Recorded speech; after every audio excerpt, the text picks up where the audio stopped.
All right, everybody, welcome out to the Logroom Guys Craft Beer Show. It is Tuesday, January the 6th, 2026. Jersey Johnny coming at you. With me, as always, is another Mr. Beer Samurai. Say hello, Mr. Samurai. Hello. Happy New Year, Mr. Samurai. Oh, Merry New Year! I just stole your Happy line. New Year! You do it. There you go. Oh, this is pretty good. What are you eating?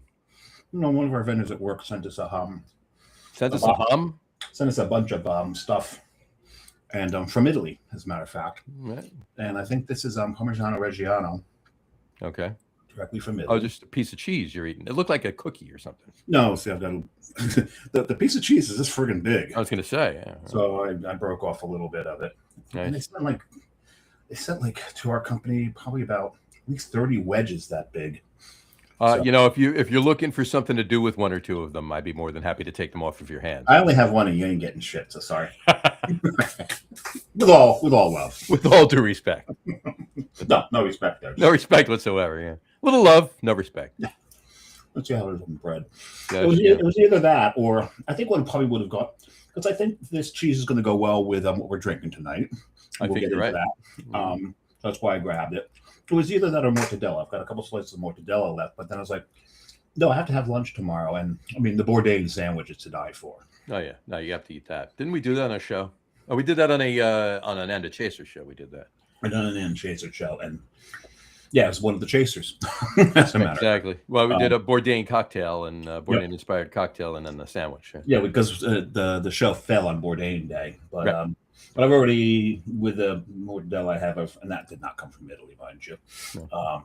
It's actually good mortadella. Well, some of it does, actually. So yeah, some of it you can get from Italy. But what do you call it? I did, I've already made 2 Bourdain sandwiches with it. And those who don't know what we're talking about, you take mortadella, usually about 2 slices or 3.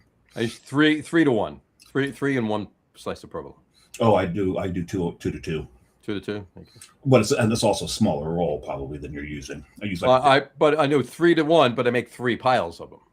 Yeah. Right. Oh no, I do 2 big. I mean, because the mortadella we had was like this freaking big. Yeah, no, I make a big sandwich. So yeah, but 2 slices of mortadella, get that fried up in the pan, and then put the provolone on top of it, and then fold it into like a triangle. Right. Wasn't that commercial back in the 70s? I can bring home the mortadella, fry it up in the pan. No. I don't think so. That's how it goes. Right. I don't think so. I don't think many of us here knew what mortadella was back when that commercial ran. Yeah, well, I actually did.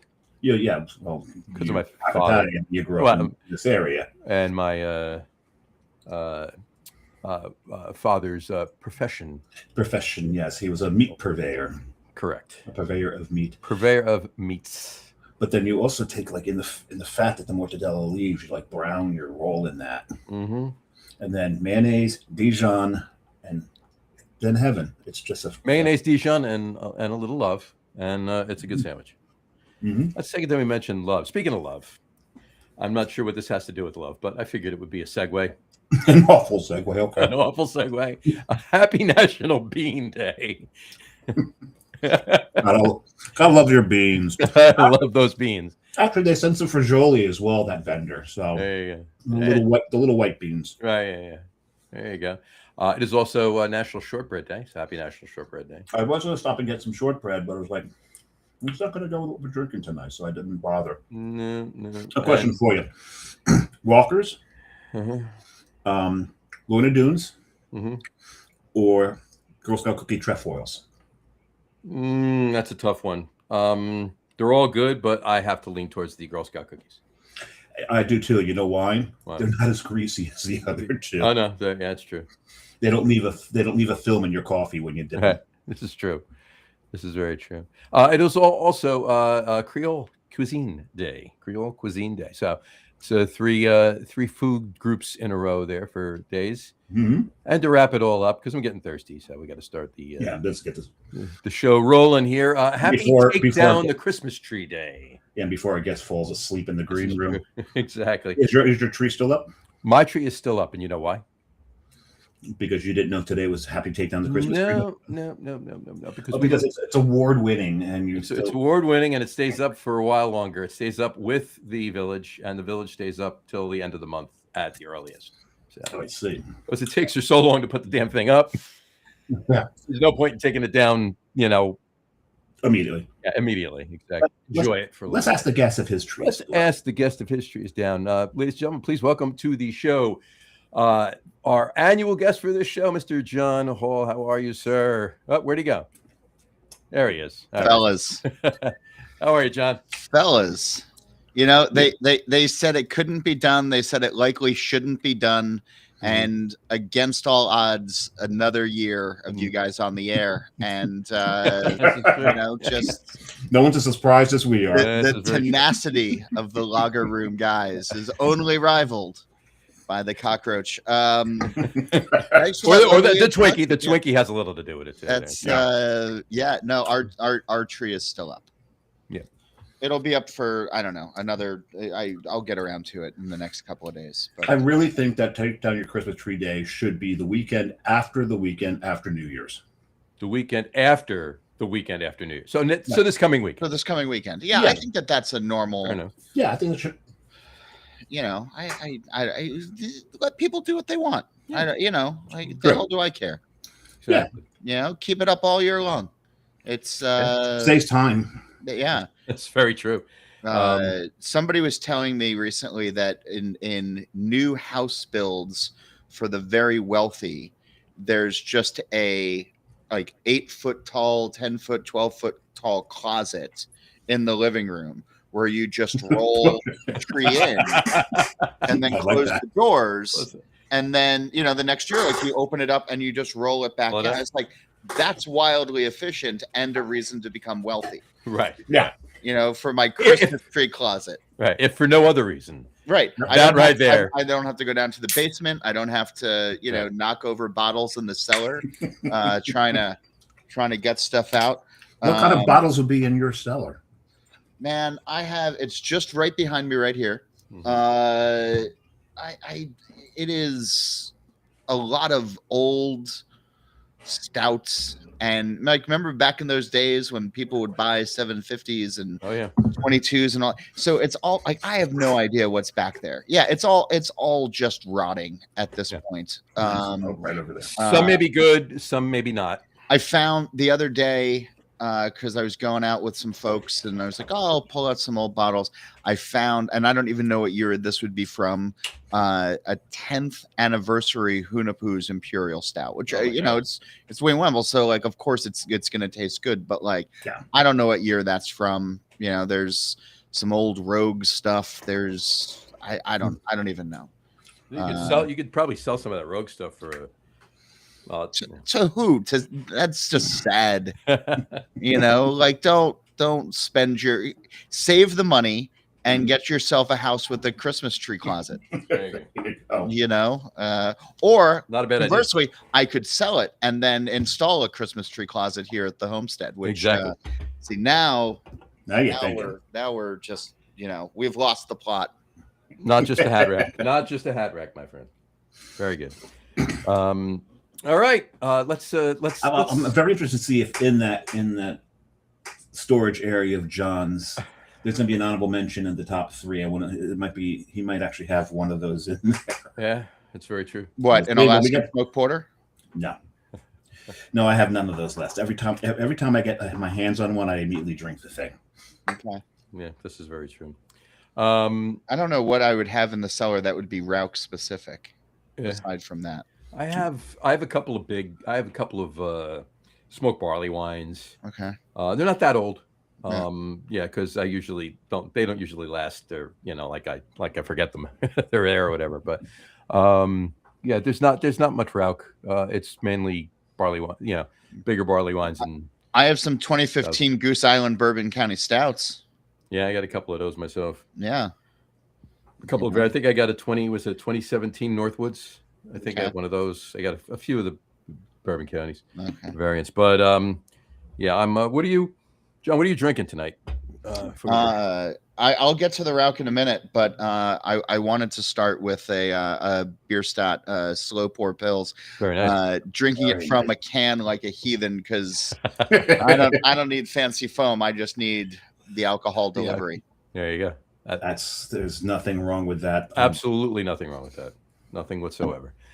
Samurai, what are you drinking for your first? I'm starting off with the same exact one that you're drinking. So why are you even asking? You know, it is Schlenkerla's Waldischi. Yep, the new one.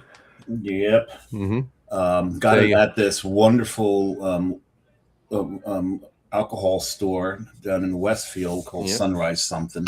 Cellars, I think. Yeah, I mean, I had to go find the thing myself because the beer manager there sucks. Horrible guy. Yeah, he is. He's awesome. In any event, it's a collab, as a matter of fact. Yeah. With whom?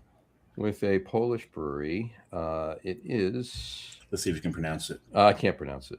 Well, I can pronounce the name. I can't pronounce the town. I can pronounce the. It is Pinta. Pinta. That's the Pinta. I think that's the size of the beer. One pinta, John. Yeah, exactly. That's it. Yes. They named the brewery after the vessel. There you go. Is that what happened? That's what they did. Yeah. Oh, I see. So, anyway, well, I am drinking it as well. So, cheers, both of you, gents. Yes. Happy New Year for probably the last time. I usually wait a week, so tomorrow will be the last time I say it. But that's quite tasty. John has wandered away. Yes, he has. He's looking for something he just thought of.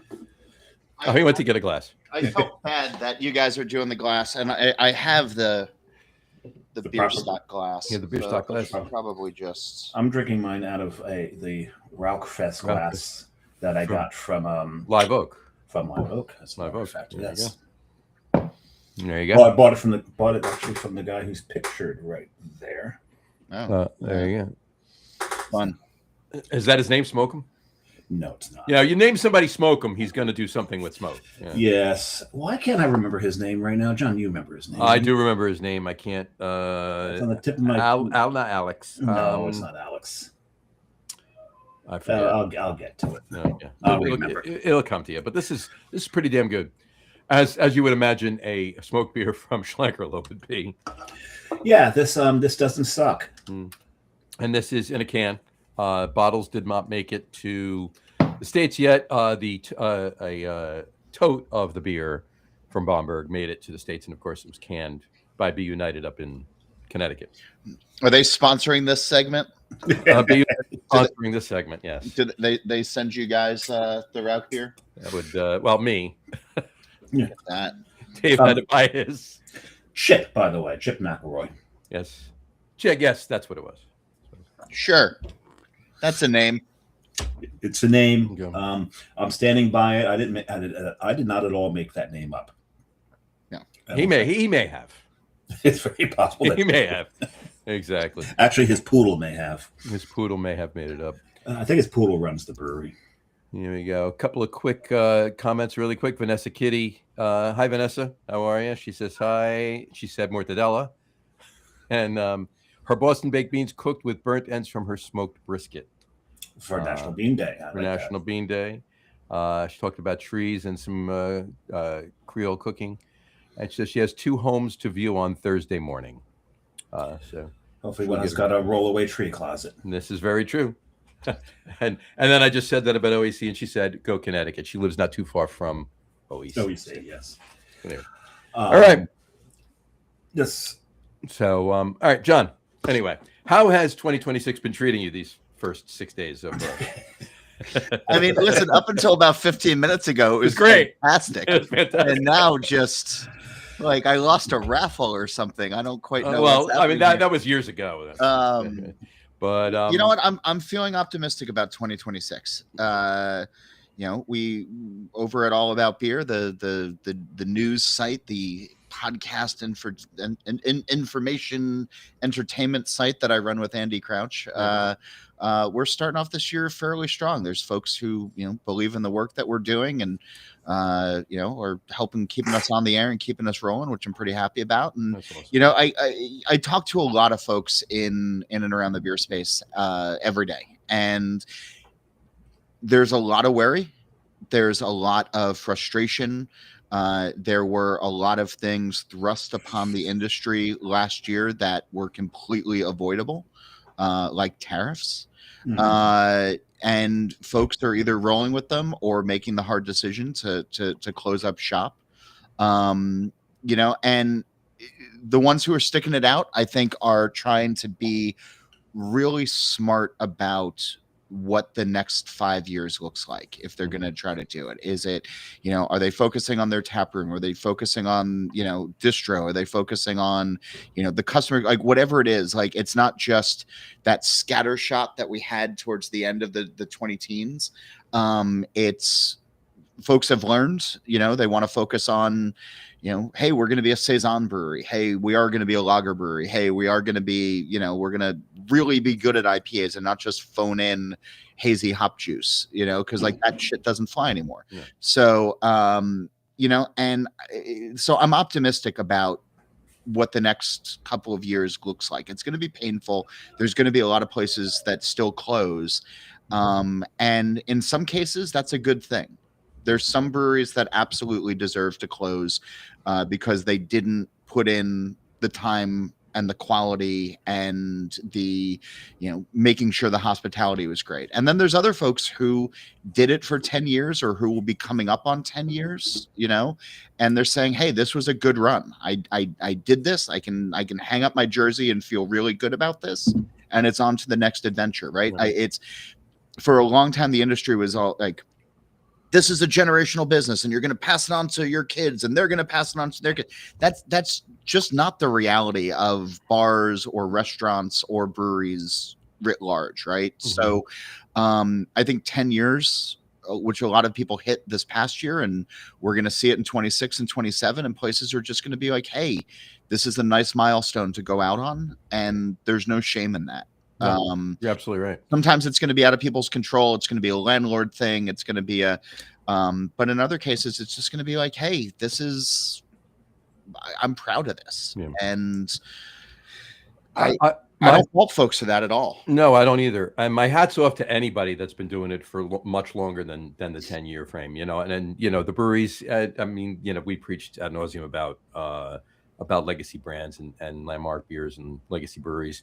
And kudos to them. I love every bit of it. And they're still making fantastic beer. And it's great that they're hanging on and they're sitting in this market. And, in this day and age with the what have you done for me now mentality by a lot of drinkers and lately rather. But, even like you said, even bars and restaurants, those that are hanging on and still, putting, rolling with it and changing with the times if need be, or just making such a great product that they can exist for 10, 15, 20 years and still putting out the same thing and people are still going. That's fantastic. But yeah, I mean, there also just has to be an understanding of like, what's the value that people are getting as well. And I don't just mean monetarily, but like if you walk into, like just a bar, right? Like not even a dive bar or like an Applebee or just like your neighborhood bar. And they haven't put a fresh coat of paint on the walls in 5 years, right. Or, they're not changing their fry oil as frequently as they used to. Right. And you start to just sort of notice these little touches in quality going down, but the prices are going up. People are going to pay attention to that. Yeah. And I've experienced that with places that I've been going for 20 years where it's just, they're getting tired, and I don't fault them for it, but it's okay to call it quits sometimes. It's okay to pass it on to the next generation. I think about Cambridge Brewing Company, and over at allaboutbeer.com, Andy Crouch wrote an article 1 year after Cambridge closed up in Massachusetts. Yeah, I was there with Andy about a month before they closed down. They announced, like, I think 4 months before they were closing, that they were going to shut down, and gave everybody who wanted to go a chance to, pay their respects. And 31 years, right, of that brewery being around. I got up there before they did. Yeah, and it's because it's important. It was an important brewery, and it taught so many young brewers and new brewers, like, under Will Myers and Phil Valentine, and like all these, important brewers came out of that important brewery, and that family tree will continue to propagate for a really long time. Sure. But so I was there in November of 24, and about a month before they closed, and Andy and I are just sitting at the bar, And we don't announce ourselves or anything else like that. We're just kind of sitting there having beers, and we see Phil come out from the back office, and he's walking around. When I first walked in, he was watering the plants in the front, like treating it like it was just like a normal Thursday. And we saw him walk through the tap room and then walk back into the back, and he came back out with a ladder, and he got up on a ladder and fixed a light bulb that was flickering. This is a month before they closed. That attention to detail did not go unnoticed. Like, it is. And he did that every day for 31 years at that place, 32 years, whatever it was. And, you got folks who have been in business for 4 years who are like, oh, yeah, no, I'll get to that next week. Right. He saw the problem. He knew how to fix it. He did it. And it's like, this is what I want this next generation of brewers and the current generation, quite frankly, to be doing, because, this is my long-winded way of just like, to keep our attention, to keep our dollars coming in, I need to feel like I am valued, but also in a place that the owners value. I don't always get that sense. And right now, what you're basically speaking about is it's not enough now to bring in good beers or put out good liquid. A lot of these places that was their thing. They now actually have to run a business more so than they ever did. Yeah. And I mean, that's the hard part. I mean, when you think about pre-COVID and the brewers that could reliably rely on that Saturday morning haze drop and the line forms to the left and the traders and the everybody, like, that doesn't exist anymore. Nope. And, and I was always really curious and gently would talk to some folks and be like, what happens when you're not the brewery of the moment? And they move on to the next haze crate, before we knew what COVID was going to do. And I would get these blank stares back from folks being like, what do you mean? It's like, the music eventually stops, it does for everybody. And, if they're only coming because you're the fresh young thing and you haven't given them a reason to come back next Saturday or next Sunday or on a random Thursday, like, I don't know what to tell you. So, I think there's been a lot of tough lessons learned over the last few years. And when we start to see the next generation of breweries open up, probably late 26, 27, 28, I'm hoping that they're going to take these lessons from the past and what we're going through now and apply it so that, we do have another great run. Like, you think about the class of 86 with Goose and Brooklyn Brewery and Rogue and a bunch of these, these were leadership breweries. And I think we're going to have a new generation of leadership breweries that open up in the next, 3, 4, 5 years. And, the only way of doing it is complete and absolute commitment to everything all the time. And having an actual business plan. Yeah. Yeah. That doesn't hurt. And also part of that business plan is also having an exit plan. Of like, hey, if we hit 3 years and we're not doing what we think we're going to do, despite leaving it all on the field, do we keep doing this? Yeah. It's sell is not a bad 4-letter word. Natalie Schroeser said that recently on the Brew to Brew podcast, and it's true. Like, you need to have a succession plan, sale plan, whatever for, it needs to be a part of your startup business plan. You're not wrong. Absolutely. Couple of quick comments, really quick. Chris Weisner. Hey, dudes. What's up, Chris? And how's North Carolina, buddy? He's in Tennessee. Oh, Tennessee. That's right. Tennessee. He's just south of Nashville. Nashville. Yep. And what's going on, Chris? Long time no talk. Is that him next to an axe? Oh God, Chris and Axe is great. There you go. Got a little okay. And then Doug Smith. What's up, Doug? John Holl deserves a big thank you. His podcast with Josh Knoll has been responsible for more Malort being drank on this show. They're actually not the driving force behind the Malort, but we can give John credit if you everybody should go read Josh's book on Malort. We could yes. Definitely, absolutely. And then Dave has been giving Jepson's Malort a lot of business. There you go. Yeah, I've been tearing through these bottles. I actually really enjoy this stuff. You do. I got my bottle over there, but you drink it a lot faster than John. You'd be happy to know that my youngest son, his first shot at a bar ever was Malort. Malort. Broke him in. Even by you? Like, was this? Yeah. Okay. Well, Yeah. actually, he volunteered for it. They actually had barrel aged Malort, and his comment was, which is the comment a lot of people make, it's not as bad as I thought it would be. Yeah. The barrel aged Malort, though, there's a pretty famous run of Steal This Beer that I do with Augie Carton. I don't know if you guys know him. He has a brewery in Jersey. I've heard it, the name is familiar. I've heard rumblings. We did One. a run of shows before Human Robots log jamming a couple years ago. This is a human robot hat. And we were at Sacred Vice in Philly, and Justin Seinberg brought us a bottle of barrel aged Malort. And good Lord, I think we did 4 shows, and we did a shot before each show. Because Augie and I have no off switch. You can't say it another time, otherwise you say it again. He pops on the show. Yes. Yeah. No, that's fine. Like he's probably lurking in the back right now. Hall's got to say my name contractually. Hall's got to say my name. He's got to say boat. He's got to say boat. I actually invited him to the show. His response was, "I get enough of Hall. I get enough of Hall." Yeah, that's fine. That's hurtful. That's fine. We don't fully remember the end of that night with multiple shots of barrel aged Malort. So I can imagine. That's what Justin Seinberg of Sacred Vice is the devil in the best kind of way. But I've met him. I met him at the Carton anniversary. Yeah. Oh, that's right. He was there that night. He was, with bottles of Malort. I did not see the bottles of Malort. He brought bottles of Malort for Augie, and as soon as those came out, 3 times, I walked. I saw them, and I was like, "Gentlemen, is that why you left?" It's 100% why I left. I turned around, and all of a sudden, Hall was gone. Yeah, 100%. That's why. Oh man, that's good stuff, though. I enjoy it. I don't mind it. I like drinking it. Chris Weisner said, I love it too. Chris Weisner said, you have to have an amazing product. You have to be able to market that product, and you have to be able to do something that everybody else is not doing.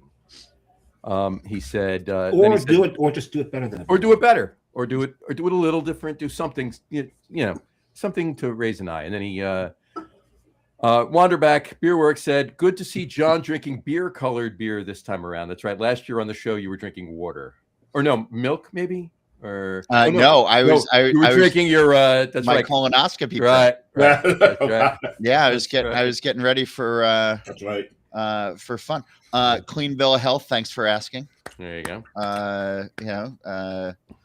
Doctor said it was so good he was going to frame it.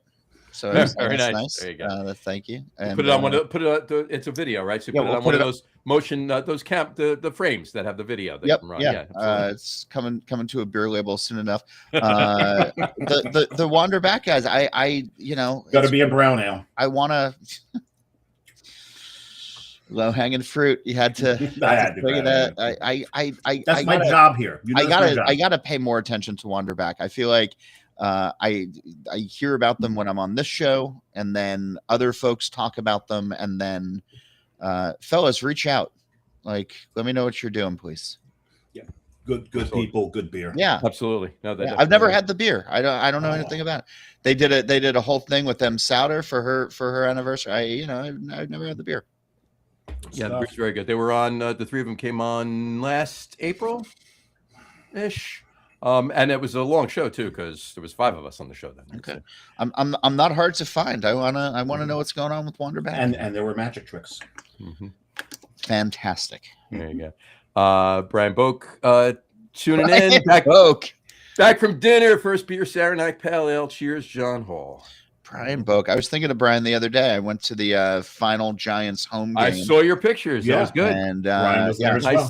that was also, I lost another raffle. And had to go there. Yeah, it was like my brother said, how much did you pay for the tickets? And I said I got them for free. And he goes, you overpaid. You overpaid. It was a fun game, but I was thinking about Brian and those pictures he used to post of his legendary tailgates. They're still raging. Fantastic. Are they still raging? Okay. Absolutely. Yeah. We took Jersey Transit there and back. Mm-hmm. Very nice. Which was really, really nice. And the Secaucus Exchange train station there had super tall boys of Coors Banquet that we had for train beers on the way back. It was nice. We had overpriced Heineken in the stadium. It was great. There you go. Yeah. And he just said should have stopped by his tailgate. Right. L8. L8. L8. L8. There's an easy way to remember it. Late. Exact. John Fladung is always late. You'll never stop that, will you? No, because, You just live by that mantra. It doesn't matter whether it's true. Will or you not. ever said it. stop? You Will you said ever? it. I Will you think ever? it's true now. Will you ever stop being late? Will you ever stop? Never mind. Hold on. Let me pull out the catalog of things that Dave could stop being. Hold on. John is so sensitive when you call that out. It's so I love it. So I continue to do it, John. Yeah, I know. Anyway, whatchamacallit, Chris Weisner said, just got a lot of comments here. Chris Weisner, even some of the best breweries down here in Nashville are selling Bearded Irish. Just got purchased by Wiseacre. Interesting. That is interesting. Didn't that happen? That happened months ago, didn't it? Yeah. Well, it depends on what your definition of just is. Okay. Yeah. There you go. And Mike Dolan from Be United. Thanks, Mike. Cheers. Appreciate it. Cheers, Mike. Cheers. Thanks. And there you go. All right.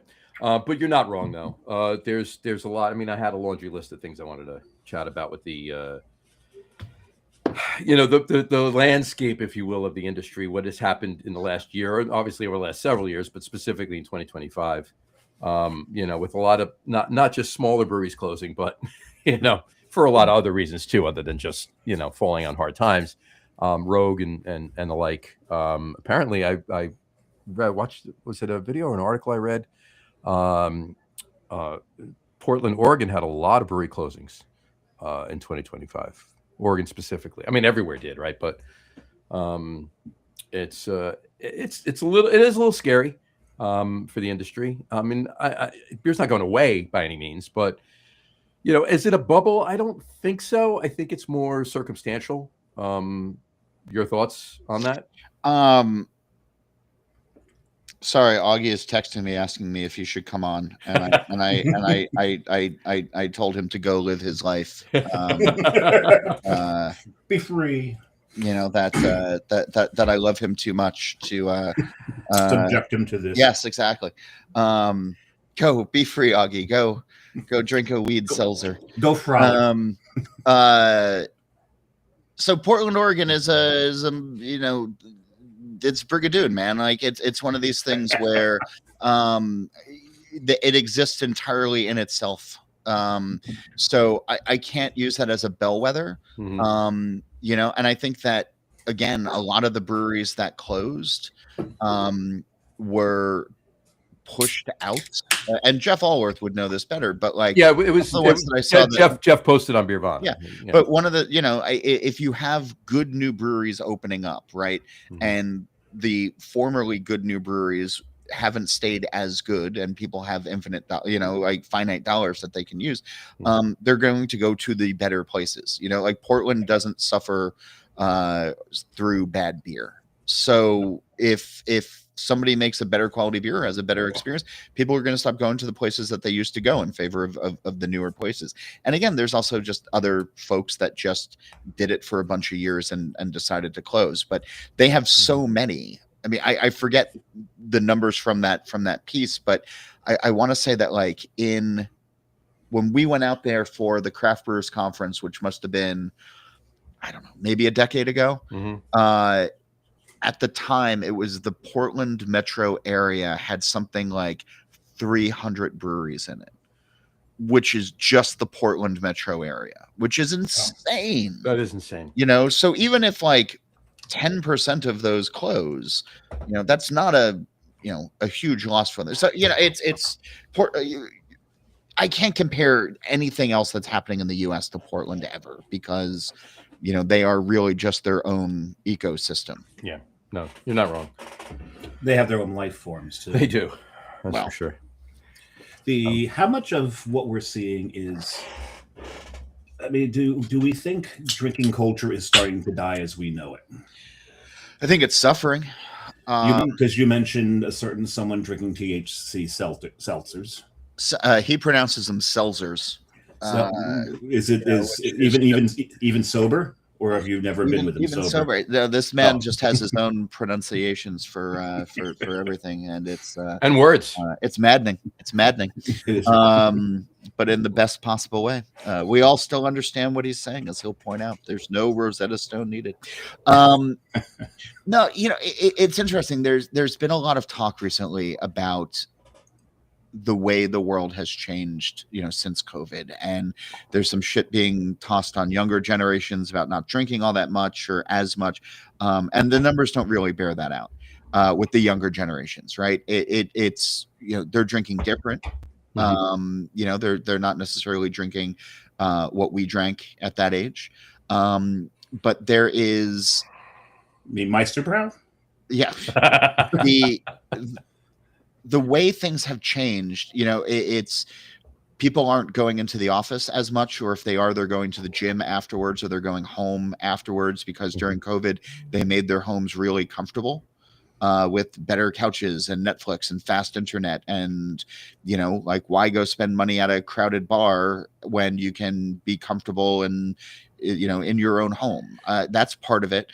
Younger generations not going into the office regularly, are then not meeting new people, are not going out to the office, going to the bar after the office like they used to, or out drinking like they used to. You know, the older generations that sort of led that charge and always led that charge of like, hey, let's go out, you know, now have families and kids, and they're not going out in the same way that they used to bring the younger generation along. There Or gout. things that are happening. You know, and I mean, with the changing of drinking culture, people are still paying for vice. At the end of you know, in the Drink Beer Think Beer podcast this year, on our year-end wrap-up, Chris Shepard from Beer Marketers Insights was on, and he was saying, you know, like, people are still spending a lot of money on vices, but, you know, alcohol is not the only legal vice anymore. Right. People are spending money on booze, but they're also spending money on THC. And then he said they're also spending a lot of money on online sports betting, and they're also spending a lot of money on porn, things like OnlyFans. And so if you have $200 a week, $100 a week, $50 a week, and most of that used to go to booze, now it's going to other things. You know, they're still spending that money. It's just not going to where, you know, we want it. Yeah. Right. No, that's very true. You know, I mean, I always said, you know, I always thought about the, you know, the THC and, you know, the legalization of marijuana in a lot of states, and even just edibles and stuff like that. And that's, you know, a big part of it. And, you know, and to your point, as you said too, the younger drinkers, you know, the ones that the 21, 22, 20 or early 20 somethings, that would always filter into the, you know, social. I mean, drinking is social, let's face it, obviously. Right. You know, you're at home by yourself, you're drinking far less, if at all, than you would be if you were out with friends. And you know? that's not social. But I think that's the point, is that the social nature of drinking has changed. Right. I mean, the younger generations. So I have nieces and nephews that are in their 20s, and they socialize. Like on New Year's Eve, one of my nephews was saying, he and his girlfriend were on a game server, like a Discord channel, with friends from around the country, and they all kind of rang in the new year while playing, you know, some game and talking on headsets, and they're socializing, you know, but like, I don't know if they're drinking. I don't know who's drinking, but like, you're missing out on mannerisms. You're missing out on, like, you know, you're missing out on just, you know, a bunch of stuff, but also, you know, that younger generation missing out on pants. I mean, there's certain bars. There are certain bars.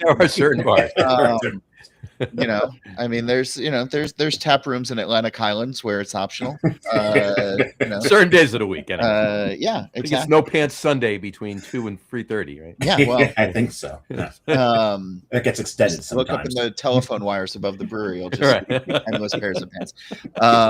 It's across the street from an elementary school. But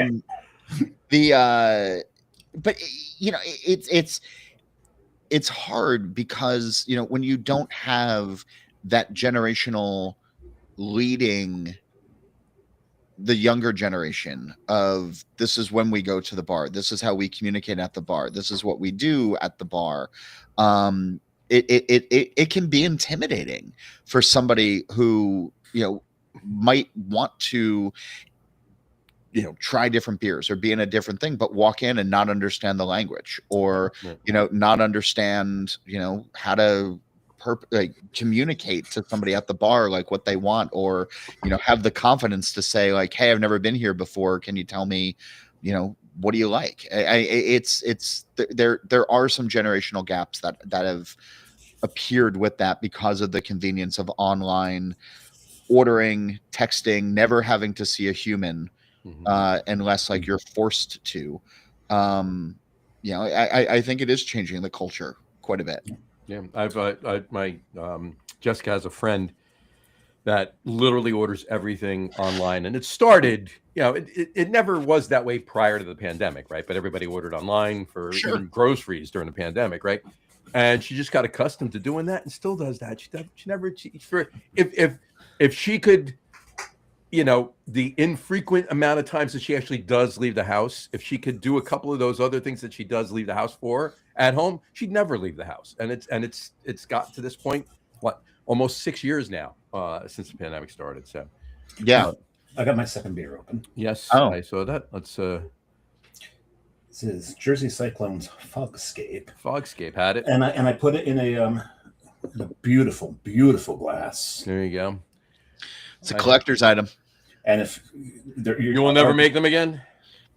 Here's the thing, right? With This Week in Rauchbier, when I made the joke of like, oh, let's do glassware, right? And so I think we made 32 or something, and people are like, yeah, and they bought it like immediately. And that first batch sold out, and then it was like everybody's like, oh, we want more merch. So I was like, all right. So I did another round of glassware of 32 thereabouts, and I think like 20 of them stuck around a lot longer than I would have liked. But then people were like, give us something else, and I was like, oh, okay. Like, how about a hat? And people were like, yeah, the hat would be great. So I think the minimum order was like 72 hats. And I think we ordered those like 3 years ago now. And I still have like 30 sitting in the back. And it's just, John Fladung will go on after the show and buy one because he's a hat whore. Oh yeah, John knows that. I'll definitely do that. I did get a glass. It broke. Oh, so you need to buy another one now. No, there's no more glasses. No more. There's no more. I'll have to go on eBay, see if somebody's selling one. $1.50. Oh, I'll pay. Or best offer. I'll pay for best it. offer. Yeah. And the good thing about it is it might be local. They don't have to ship it. I'll just pay shipping. Yeah. There you go. Well, there you go. That's the Fogscape. I'm having my. You want to pronounce it? I think it's Volpertingerweizen from Live Oak Brewing. It's a smoked dunkel. Volkertingerweizen. Volpertingerweizen, yeah. There you go. And this was brought back from Texas by you, as a matter of fact. I did bring back a bunch from Texas. I think I still have one in my fridge. There you go. This is the one I had left in my fridge. So I was saving it specifically since then for tonight. And there you go. Well, fellas. There you go. And what's your? I'm joining you on the Rauchbier train here, and this is a collaboration between New Image Brewing and the Bierstadt Lager House. Nice. This is called Invisible Smoke, smoked Bach at 6.8%. Ooh, very nice. Very nice. This is. I love the fonts. Oh man, it's like brisket and. Oh, it's like we got to give the man a moment. Yeah, give him a moment. It's like wood-fired love. Oh man, I just want to have I'm gonna have a tender moment with this beer. This is gonna say he's gonna order a whole lot more and bathe in it. Do the super slow pour just for my this is my first time having this beer. They sent this to me a couple of weeks ago, I should say, right after Thanksgiving, and I've been haven't had the Rauchbier occasion just yet, and this is. I haven't even smelled it yet, and I'm in love. I don't think I've seen you this Enraptured. And yeah, there you go. Enraptured. There you go. Passionate about And a Rauk that you were drinking even at your Rauk Fest at Barrique. I was busy and to really focus that night. My God, this is perfect. Holy crow. Guys, run, don't walk to Denver, Colorado for Is this new Can I beer or This can I is beer fly, stout. John? this is beer stout. it's beer stuff beer? I Yeah. think I'm gonna fly. Yeah. I will. I might know somebody in Denver that can get us a can or two. Or, The ironically named Dustin. what's that? Oh, The Dustin ironically, Craft. yes, the ironically named one, or the co-host on your other show. The co-host tomorrow night. Yeah, There that you guy. go. Yeah, Harry Lugnuts, as he's professionally called. Oh man, Yeah. fellas, this is. I'm It's like- I'm excited now. This is good lord. Let's see. Uh, What's the name of it again? this is called Invisible Smoke. and it's Invisible a Smoke. Smoked Bach at 6.8% ABV. 6.8%. I'm gonna text them right away, straight away, right now. Yeah, There we go. as you do. Yeah, no, yeah, definitely use the showtime for this. This is this is good. And Well, then the he's- other I thing was thing on my joking. desk right now that I feel like I should get into in a little bit is Oh, this is the Rauchbier Spirit. very nice. Very nice. I did. Did you not have a little of that on one of the recent episodes of Steal This Beer? And I think so. I think And, I made a hot toddy out of it. yeah, that's right. You made a hot toddy I out of made it. a hot toddy out And of it. Mr. Not Carton on the show that night. I was fighting a cold. I'm still fighting the same cold. And somebody asked you to And, bring it to the brewery, and yes. you said, "Yeah, no, not doing it. It's just not happening."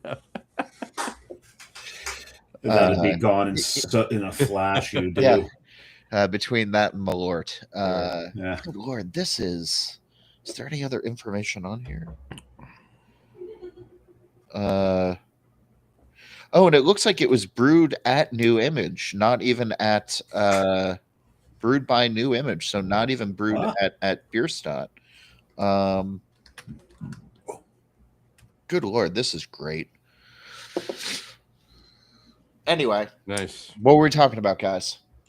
Beer Beer. industry and beer. Yeah, exactly. Let's dial it back a second. Let's. All right, hang on. You guys don't need to see me blow my nose the entire time. Oh, no, listen. Oh no, I thought you were dialing it back. Trying to be nice, you know. Looking for the dial. You guys are, eating cheese and just There you go. chewing into the mic, but I'm going to try to be a little. I'm out of cheese. Out of cheese. You've eaten it all, have you? I've eaten it all. There you go. Would have you? Oddly enough, I was going to say, have you had any? Cheese? Have you had any cheese? Oddly enough, I was going to ask that question.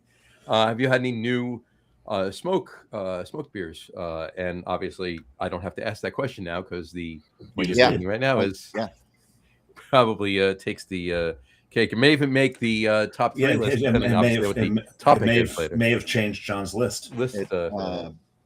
I like that you guys think I prepared a list. I think that's really cute that you guys think I prepared a list. Oh, of course we did. You even if you haven't, you have. It's Something flashed across your mind when I told you what the list was. yes. That's a prep one way or another. Yeah. Makes I mean, sense. I just kind of go by breweries these days. I mean, Barrique obviously is still, I think, doing well. I mean, Spencer just left Barrique, which is a huge blow for that brewery. But they're doing just amazing things, or he's doing amazing things as a Rauchbier brewer. I mean, we were talking about Nashville before for their 20th anniversary. Might have been longer. I don't know how long Yazoo's been around. They did a Rauchbier for their 20th. They did a Gratzer for their, I think, hang on. Yazoo. Let's see. Yeah. They opened in 2003. Okay, so this is their anniversary. So this is whatever their anniversary is. This is their their 22nd anniversary. Their Southern Gratzer. Gratz. Nice. Yeah. Didn't they do a smoked porter at the Rockfest you had at the Probably. I mean, Believe- Sue had been around. Sue? It was forever. Sue. It was Yeah. Sue. Yeah, it was Sue. I mean, it's the Southern Brewers' embrace of Rauchbier, I think, makes sense with barbecue. I don't think it pairs well with barbecue, but I think it goes really. It's an easier sell in places that understand smoke and pit, and I mean, Todd at Goodword is one of those, and I mean, there's the South does well when it comes to it, and I think they put the good time and effort into it. Yeah, this is fun. Yeah, I'll open this later on, but I mean, it's more smoke breweries to me as well. And what's fun is because of the popularity of This Week in Rauchbier, I mean, more brewers. I mean, fives of brewers every year are making Rauchbier, and it's really exciting. And I love to hear that John has finally embraced that This Week in Rauchbier has had an impact. Yeah. I mean, we've really been trying hard to get out there. It's a grassroots campaign. Oh yeah. I mean, we got on the ballot in 31 states this last cycle. That's very nice. Pretty great. Kudos for that. Yeah, we're hoping for 32 within the next 5 years. It's going to be great. Nice. Onward and upward. On speaking of Nashville, Chris Weisner did right back in. He said the entire market down here in Nashville is down. Restaurants, breweries. The younger generations are definitely not drinking as much and are leaning towards THC beverages. And he said Broadway is one of those rare exceptions. Well, I was going to say, I mean, it's but the THC stuff, and Augie Carton's talked about this a little bit as well. Like, they're not super social. Like, if you want to enjoy them, that's fine. But my big trying to wrap my head around them is, if you drink them when you're out, you can probably have one, but maybe not more than one, right. Without it really affecting your personality. It doesn't. It's not a great social beverage. I think he's right when he's made that point in the past. No, I'd have to agree with that. But Broadway in Nashville is always going to be different. I mean, bars in New York City are always going to be different. Downtown Denver is always going to be different. I mean, it's places that people travel to. Vegas, it's not going to be down. But for the mom and pop liquor stores, it's going to be either grabbing the high ABV stuff or grabbing the shitty macro stuff, and I can appreciate why it's down. People, like I said before, people are just spending their money in different ways as well. They're getting their kicks from more than just booze. This is very true. Yeah. And then he said, can't beat a good old Schlenkerla. Hard to.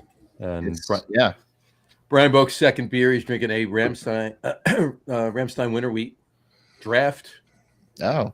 Not just so he's there. No, he gets a keg from Greg every year. Oh, look at that. What's he got? Is he got 4 taps, right? 4, I believe he has 4 taps.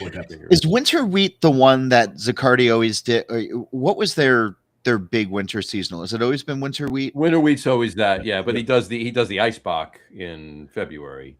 Right. But the big winter seasonal is the Winter Wheat. It's the one that George would always pour in the mug and hang a pretzel off the side up at Andy's Corner. Okay, that's okay. Yeah, that was a fun beer. There's like, if I'm remembering correctly, there was like, I don't know, like baked cherry notes to it. Yeah, like it had kind of it's been a good couple of years since I've had it, probably like 15 years since I've had it, but that was one of those big smack you in the head with a sledgehammer beer. It's a really good beer. It is. We should just all descend on Boke's house this weekend and help him kill that keg. There you go. We could do that. And I like that you're doing it without the invitation. Yeah, exactly. Oh, it's always an invitation. It's a standing invitation. I guarantee you, before the show's over, Brian will extend the invitation. Yes, stop by. Right. Yeah. And then he said, Wanderback said, we'll find a way to get some beer all the way up there It's just over the Driscoll, fellas. Fording rivers and dysentery, just major concerns. To get some to the Don too. South Jersey grain flex, just need a customs attorney for that one. There you Well, go. we know that's Justin now posting. Yeah, Don Tess loves his free beer, and he loves people to fill out customs forms for him to get it. It's big fan of Don and one of his great joys in life. One of his great joys in life. He's great. He's a fun guy. He is. That's for sure. I have to. Here, hold on. There it is. Stop by my house and have one. There you go. So, well, that's not an invitation to drain the keg. He said one. Oh, yeah, exactly. He said one. Smart man. John, I'll pick you up on my way up the parkway. I'll pick you up. Man, that second beer went down quick, John. So did mine. Well, they were both 12 ounce. No, I was talking about yours. Yeah, we both. No, mine's not done his yet. Second one. No, your second one. Oh, mine. Oh, yeah, that was fantastic. Yeah, it's a good beer. There you go. Fantastic. I'll open my third, but you know what? John, can you think of anything good, like positive notes, good takeaways, not good in general, anything good, right? Yeah. No, good takeaways from the beer industry. Got beer in front of him is what it says. Something that's not, doom and gloom, something that, not that the optimism, isn't in myself as well as you and Dave and a lot of us, but find us the silver lining. The silver lining of 2025. What can be a takeaway from 2025 that's not, oh geez, where are we going? That kind of thing. No, I think the silver lining is the folks who are living through it, who are resolved to do better this year, to roll with it better this year, to figure out, what their place in this industry is going to be and how they can be the best at it. Or come to the realization, and again, not a bad thing, of like, hey, this has been a good run. I'm going to dip out. I that's sort of the silver lining, is the reality of the situation and people coming to terms with it. Like this whole let the good times roll thing just doesn't apply anymore. And, people are making hard decisions, but in the service of, hopefully, still keeping people on and paying them a fair wage and a good wage, and giving people a place that they want to come to. But I mean, so many of the breweries that opened up with, even like during the pandemic or right before the pandemic, like never should have opened in the first place. Like there was no cohesive thought to the business plan. There was no, it just, they didn't care about the beers. They're like, oh, this is going to be an easy way to print money. So the silver lining is like, we've removed a lot of the foolishness from the way that people think about it. Like, you don't open up a pizzeria, in Jersey just because you have a passion for pizza. Like, you have to know how to make a good pie. You have to, understand what you want your crust to be, what you want your sauce to be. You have to understand, like what's going to get people in the door and then get them coming back again, and then can hit consistency over and over and over again. Like, breweries have to be the same way. And so the optimism is, the reality has kicked in, and it's going to make people more clear-eyed going forward. And again, the conversations that I'm having with folks, where it's like, I want to open up and maybe be a saison brewery. I want to open up and I'm going to focus on stouts. I'm going to open up and, just be a place where the neighborhood can come and play Dungeons and Dragons, or, play alternative music, or, it's one of the great losses of 2025 was losing True Brewery out of Denver and Asheville. And everybody knew them as the heavy metal brewery, but they had a niche and they had a customer base, and they were unapologetically true to themselves. And that's awesome. Like, that is, we need more of that. And it's okay to do that, because again, I talked to Nick Nuns when he was done, and he left it all on the field. He was like, we did what we wanted to do, and it was great. And he's, sad because it's over, but like happy because it happened. And Yeah. like that's it. Like if it's just, I don't know why people didn't, connect with us, or, like it's the market, it's COVID, it's everything. It's like a lot of other people survive the market. A lot of other people survive COVID. Like there's always going to be extenuating circumstances, but like maybe you were just kind of meh. Yeah. So I've got two takeaways from that Sure. extraordinary run-on sentence. One, that we're seeing addition through subtraction. Sure. The attrition is going to leave craft beer in a better place because the quality level across the board will be better. But also that those that are opening have lessons to learn from. Sure. Right? Did I summarize that properly?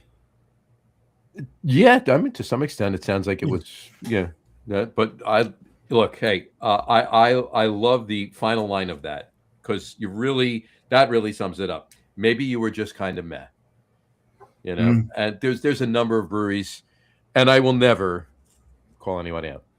Well, there's one we call out on the show all the time. Well, there's one we call out on the show all the time, but Who? they deserve it. Yale Terrace. But in any event, and that's because I haven't been, fellas. It's because Gattulo is unapologetically. Yeah, Al started it. We just continued it. We'll blame Gattulo on that one. But in any event, but no, I never call it. But there's a lot of breweries that fit that bill to a T. Maybe you're just kind of mad.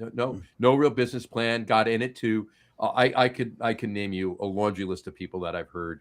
Some of them directly from them that got in it because they wanted to print money. Yeah, that's really all it was. Sure. And that's it. Yeah. I mean, it's Yale Terrace aside. Yeah,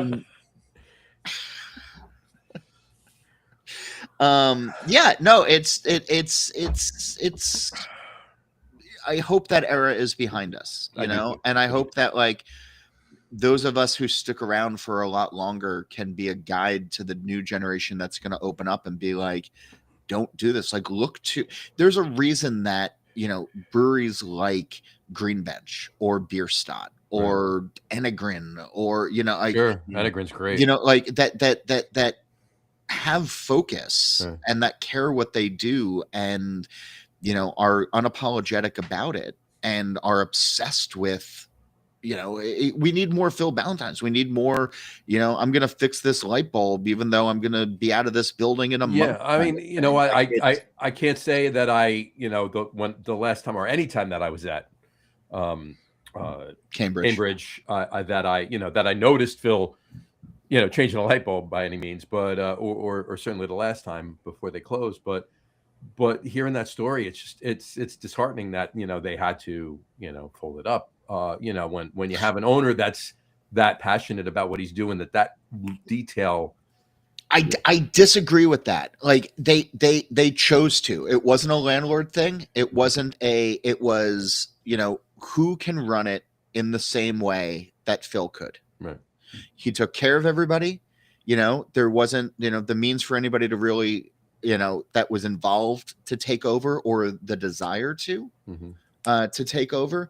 So end it on your own terms, right? Because if somebody else had come in, like, VC had come in, or, two fans who have more money than they should, who are going to buy it out from Phil. Phil gets a nice payday. The staff gets a nice payday. They get to walk away. Two guys take over this name and this space, right? That is important.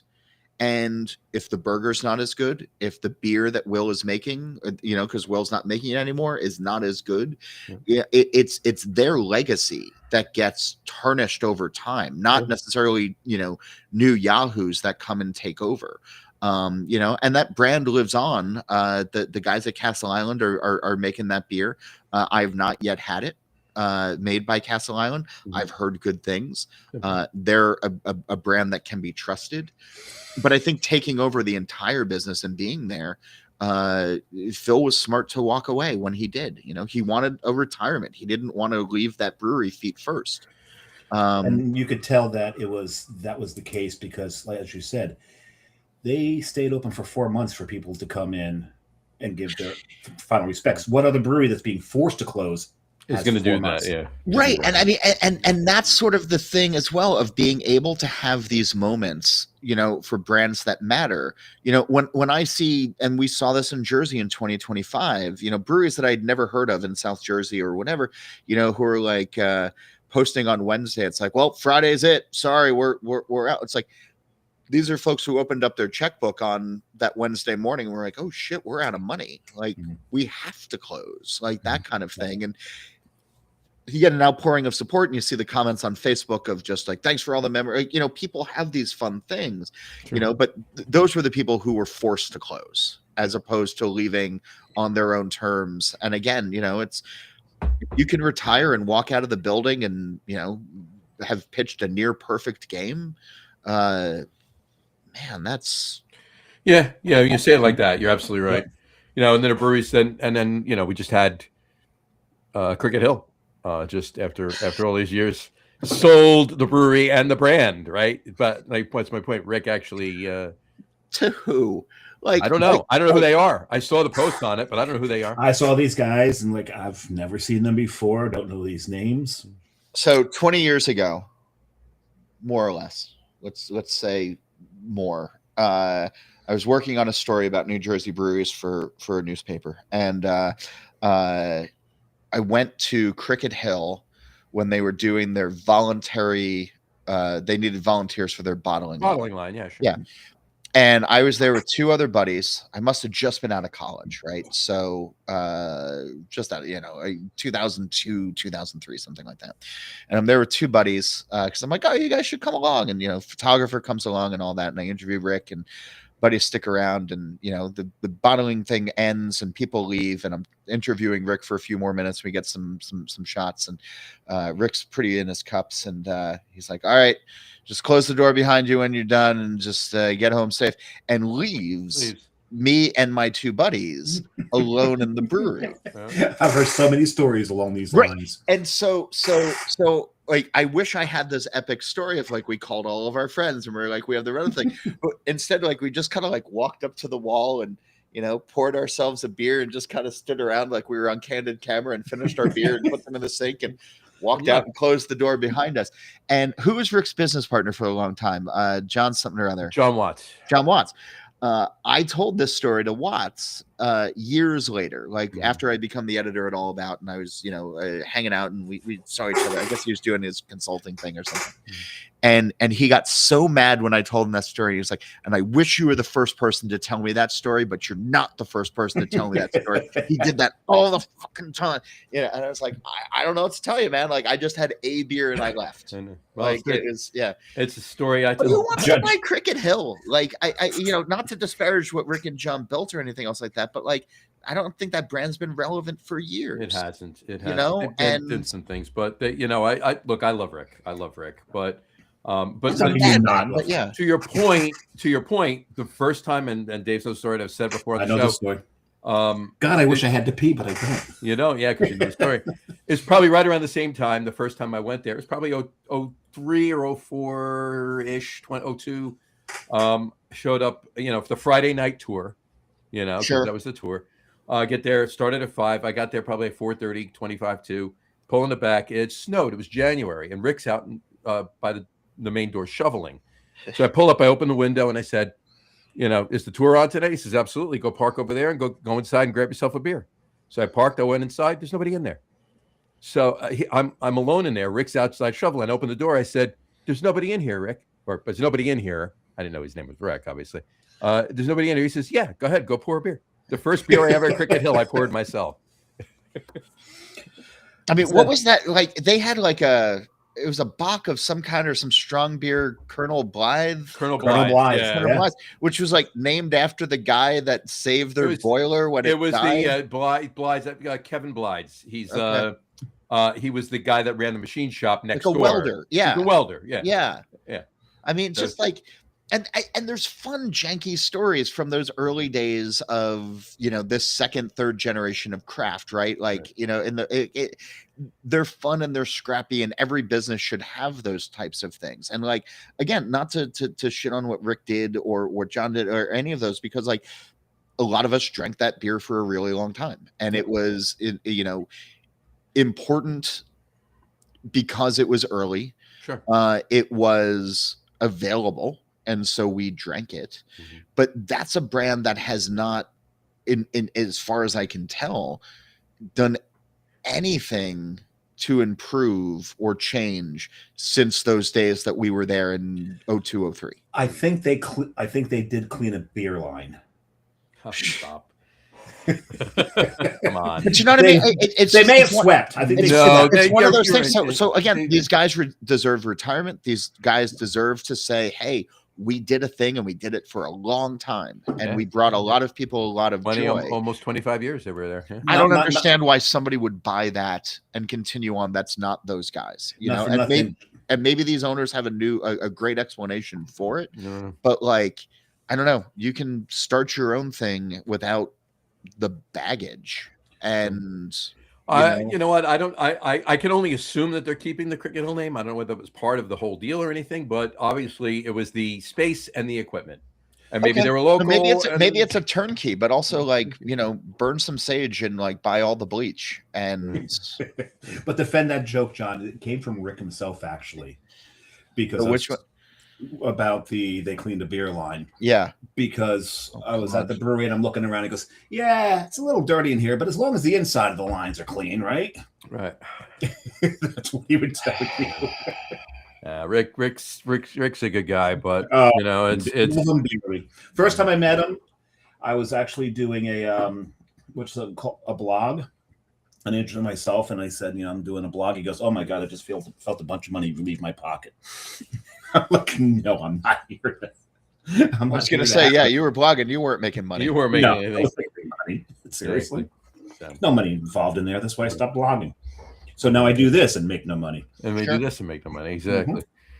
All right. You guys do this for no money. That's we need to talk. It's $1 here and $1 there, and It's when we go on Sundays, when we go and do confession, this is what the priest tells us we need to do. This is our penance. This is our penance. Yes, this is how we atone for our sins. And we sin. Sorry, I'm taking photos of this beer now just to share with everybody how amazing it is. This is the invisible smoke. Yeah. Is this going on? Is this going up on This Week in Rauchbier? It will in just mere minutes. All three of these will go up when we're done. I'll put them up. With the Dave, did you open your third? I did. You did. What it is? It's this right here. I'm drinking it. Is it Can you tell by the color of this what it might be? That might be the. It might be the Schlenkerla. The Rot beer. The Rot beer, yes. The Rot beer. There you go. They call it Weichel. Weichel, yeah. I opened my mine as well. My third. This is. My face wasn't as good as John's was with the invisible smoke, but it's damn close because of a lot of reasons. It's Freem family. Freem family. It's a maple barrel aged smoke porter. It is absolutely fantastic. Love it. Guys, if I was sticking around for a little bit longer, which I'm not, because I have things to do, as you guys know, and this has been a real treat. My third beer was going to be from Brewed. Oh, the Rauchbier. Yeah, they're 7.1%, which after the 6.8 smoke bock that I'm drinking, I'm glad I'm shutting it down. There you go. So I think that's the cue to go to the top three. I think that's the cue. All right, we wanted to go to the top three. Let's do it. Let's go to the top threes. Our top three list tonight is top three favorite American brewed smoked beers. Top three favorite American brewed smoked beers. John, please start us off. Again, I don't have like a real list, so I'm just gonna go with like literally what's on my desk right now. The Yazoo Southern Gratzer at number 3, the Barrique Rauchbier at number 2. Despite not having drank, but you've had drank. No, I haven't had them yet, but they're on my desk. It's just they're by default. And then number 1 with a bullet right here. New Image Bierstadt Invisible Smoke Box 6.8%. Gold medal winning at the This Week in Rauchbier American Beer Festival. And then I don't know. American Rock Beer Festival. I like that. It's good thing. No, you guys are much more. This is the fun thing about this week in Rauchbier, which, you know, as we've said before, it started off as a joke and now it's a cultural phenomenon, and I'm proud to It quite literally is. So, but like, there's people who drink a ton more Rauchbier than I do, who are out like posting a ton more than I do, and I feel like I'm not qualified to do a list like that unless these beers are literally sitting on my desk. fair enough. Yeah. All right, so flip a coin, fellas. Who's gonna? No, Dave goes second. I go last. Oh, okay. I've got a bunch of honorable mentions, but I'll skip over a bunch of them. I have two, so do two. Do two. I'm going to leave an obvious one off. But one of my honorable mentions is one that I thought John Holl may actually have in his closet there. I don't know, maybe not. Rauchbier, what was it? 15 was a Rauch beer. I don't know if you've got any of the old anniversary Weyerbacher's in there or not. No, I'd be afraid to open them now. Yes, absolutely. Yeah. I think it was a 15, right? You know, what did I write? Yeah, I believe it is. Yeah. A number two, because the name just kept coming up today, was Swisher, Carton Swisher. Very interesting beer. The concept of that beer The original Swisher? The cherry Swisher, yeah. Cherry was the original. Yeah.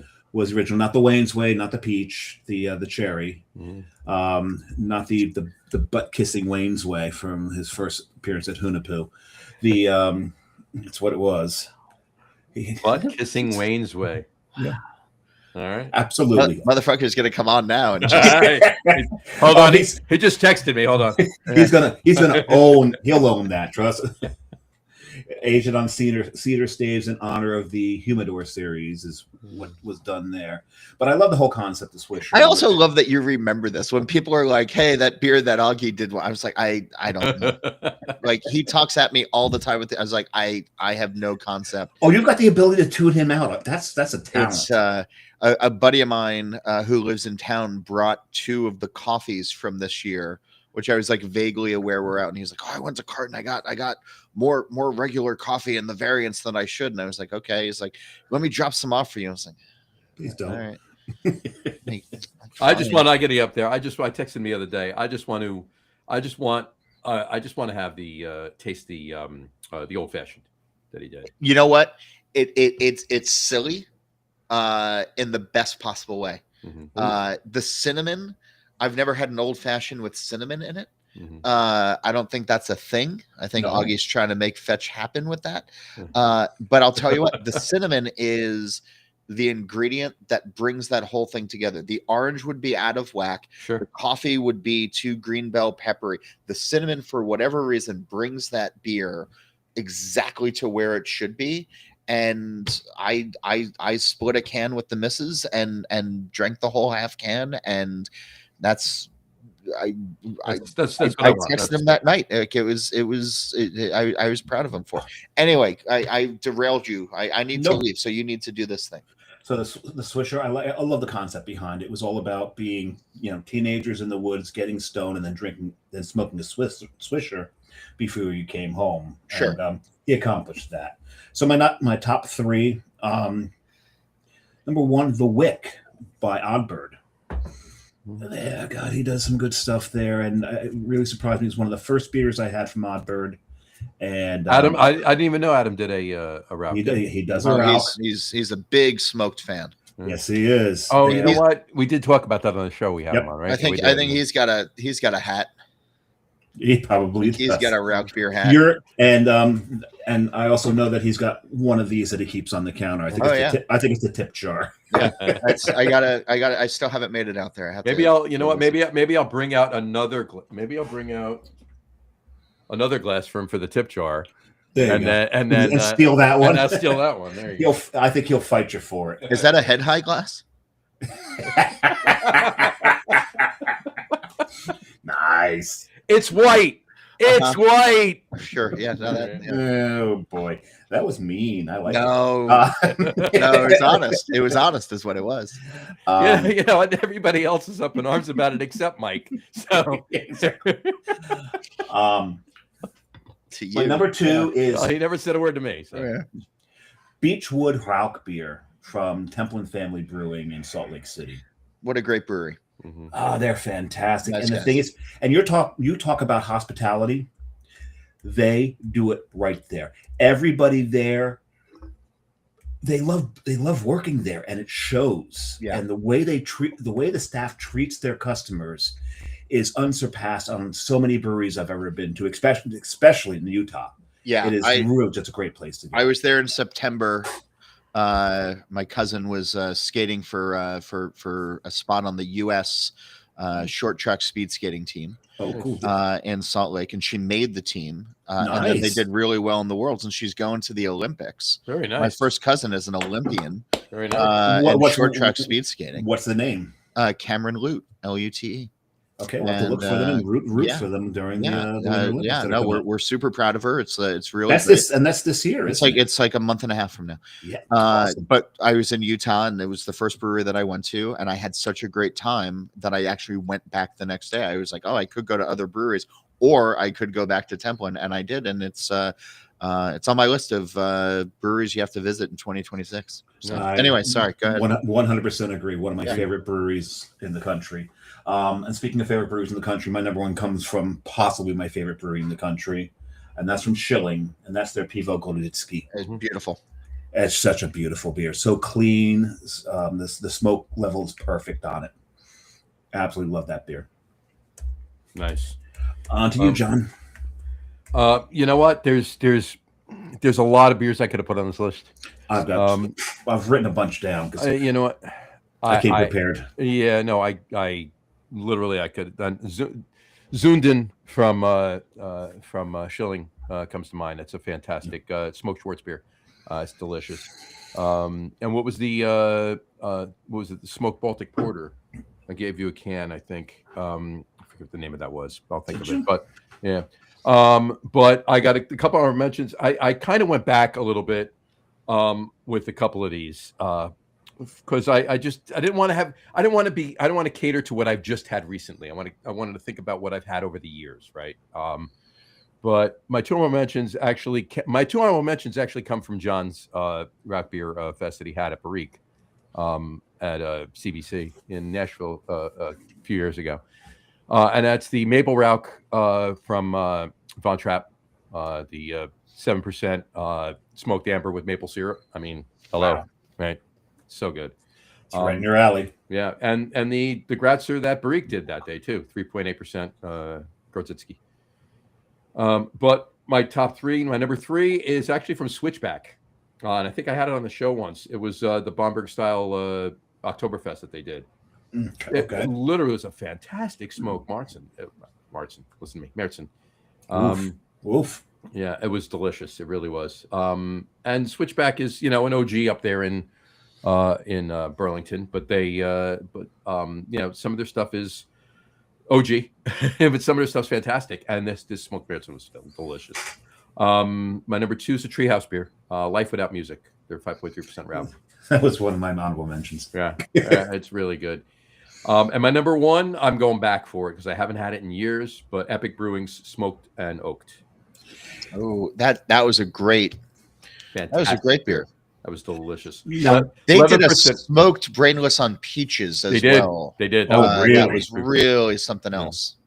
It was delicious. Now, I find something very, very interesting because I think maybe all three of us just put it up as a given.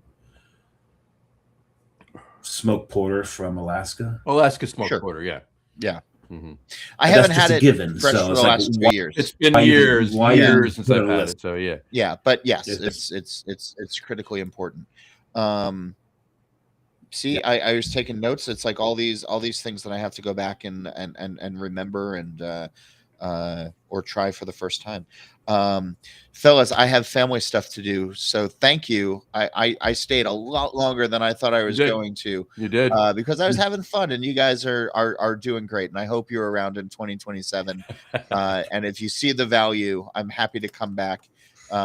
If I turn into a cautionary tale You I will hope never you'll- get into a fairy tale. I hope you'll I'll talk think you're shit right. about me appropriately, like we have to all the people that we just did. Yeah. And And once the Yale Towers of beer writers, please let me know. and don't you worry, once you log off, we'll talk shit about you. 100%. That's Yeah. fine, and I'll never know because I don't watch. All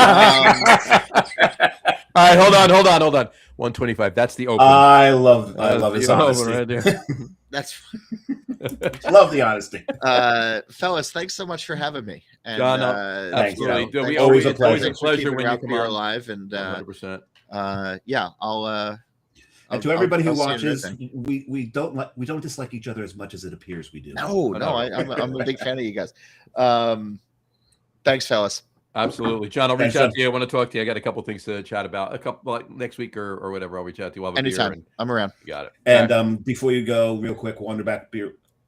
Oh no, we've already read that. Never mind. Okay. Actually, But- did we read that one? No, Oh, Justin. Yeah, Justin came up. Justin said love this. I'm not sure what he meant by that, but he said love this. But I think he was talking about what he said about Don. Yeah, probably. He's just, he's just looking at the mirror and he logged off of Wonderback Beer Works Logged off profile his and logged personal. onto his own one. that I don't know the guys, but it feels like that tracks. There you go. Yeah, No, it does. It It does. actually does. All right. Thanks, fellas. John. Thank you very much. We'll talk Bye, to you. John. Appreciate it. All right. So great show, great smoke beer show as always. Oof. How was that? How was that? Rock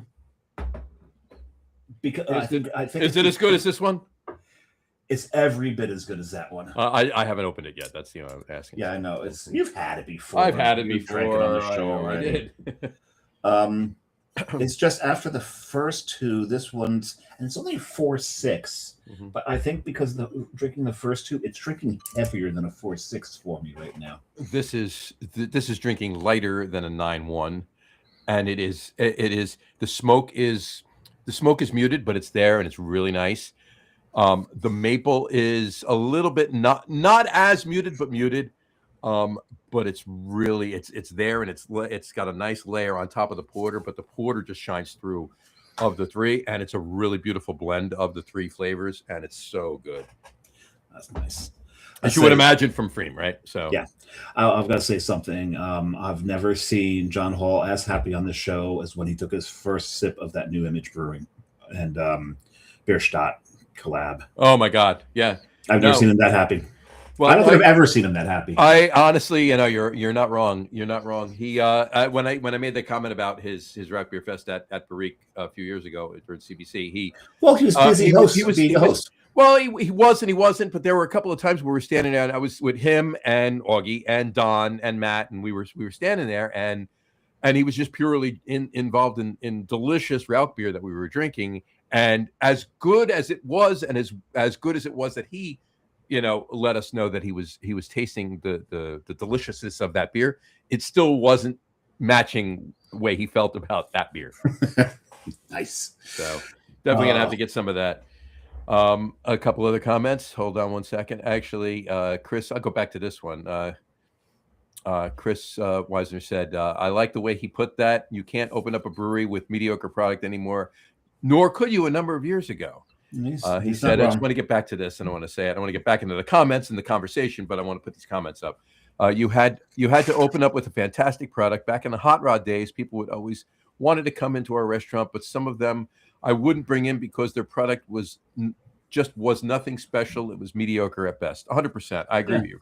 You've got to be picky. And Chris, 100%. I was doing the same thing down the road in Little Falls, so I 100% know what you're talking about. You know that I know. It's not exactly down the road. Oh, it's down the road. It's far down the road. Well, It's down the road. You got to go on a bunch of different roads. Not so much. No, you're down 80, right? And then you get off 80. But you got to get to 80 first.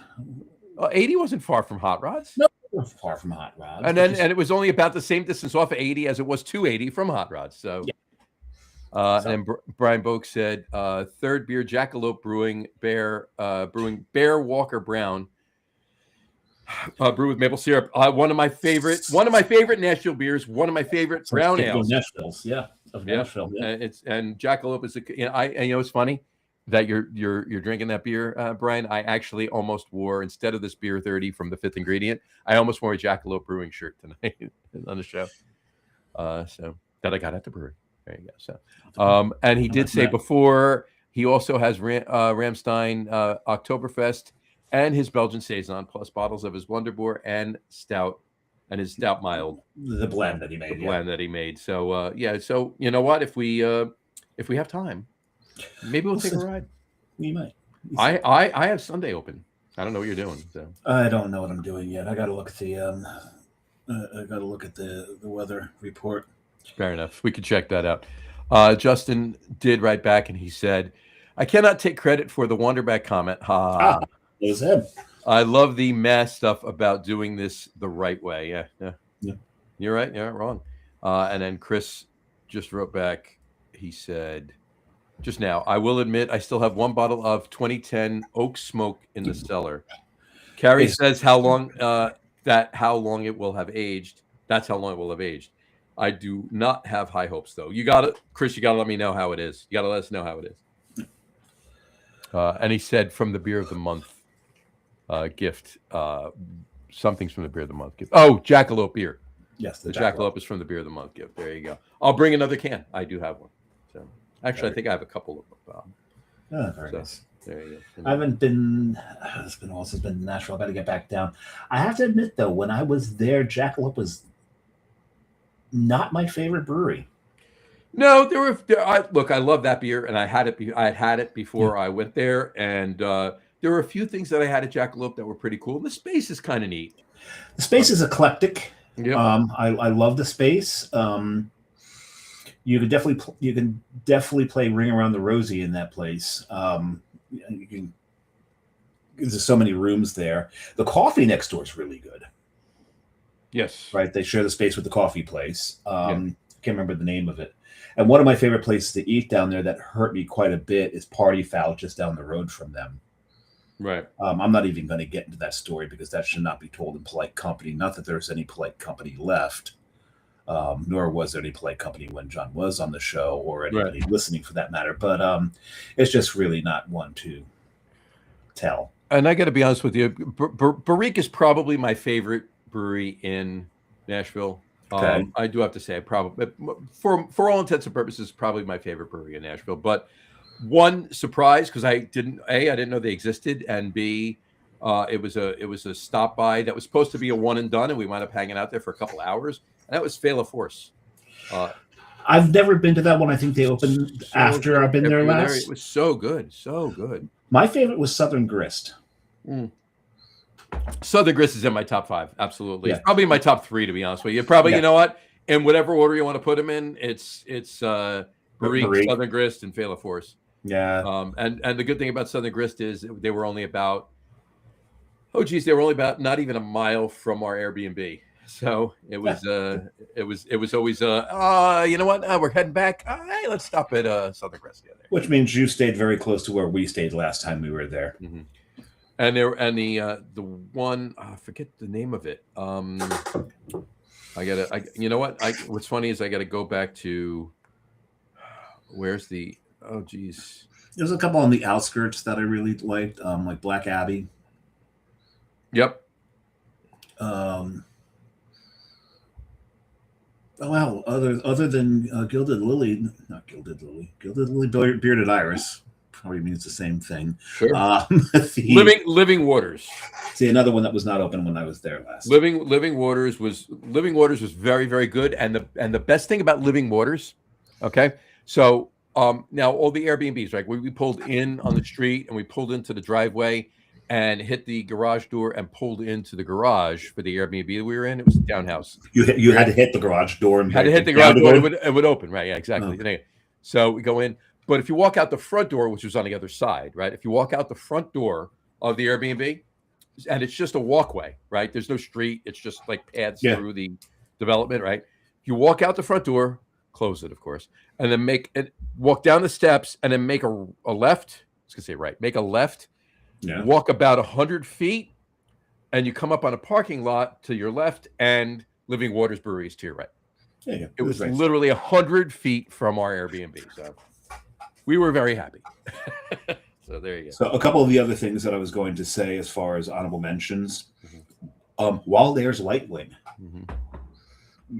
right? Talk about breweries that are gone now, Sure. but Lightwing was a really good one. And also anything by Living Oak, Live Oak, that is. Live Oak, yeah. Yeah, I put this in here just in case I felt like a fourth.